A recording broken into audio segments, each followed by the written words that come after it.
31 మంది విద్యార్థులు గల ఒక తరగతిలో పీహు మరియు మనులను ర్యాంకుల పైనుండి వరుసగా 7, 11 అయినా క్రింది నుండి వారి ర్యాంకులు వరుసగా ఏం లేదు, మొత్తం ఇచ్చిండు, ఒక 2 వ్యక్తులు ఇచ్చిండు, 2 వ్యక్తుల పై ర్యాంక్ ఇచ్చిండు, కింది ర్యాంకులు అనుకున్నాడు. సింపుల్. ఏముంది ఇక్కడ పీహుది కనుక్కుందాం. పీ.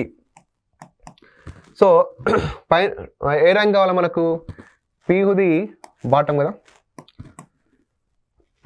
పీహుది బాటం, పీహు బాటం ర్యాంక్. బాటం కావాలంటే total minus top plus 1. Total ఎంత నాన్న? 31. టాప్ ఎంత? టాప్ అనేది 7 ప్లస్ 1. సో 31 మైనస్ 7, 31 మైనస్ 7 ఎంత? 24. So 24 plus 1 25.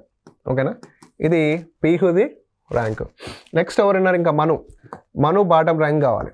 మను బాటం అంటే సేమ్, టోటల్ మైనస్ ఆయన టాప్ ర్యాంక్ ప్లస్ 1 వేస్తాం. ఓకేనా? టోటల్ ఎంత నాన్న? 31. ఆయన టాప్ ఎంత? అనేది 11 ప్లస్ 1. సో 31 మైనస్ 11 అంటే ఇక్కడ ఎంత అవుతుంది? 0. ఇక్కడ 20. 20 ప్లస్ 1 ఎంత అంటే 21.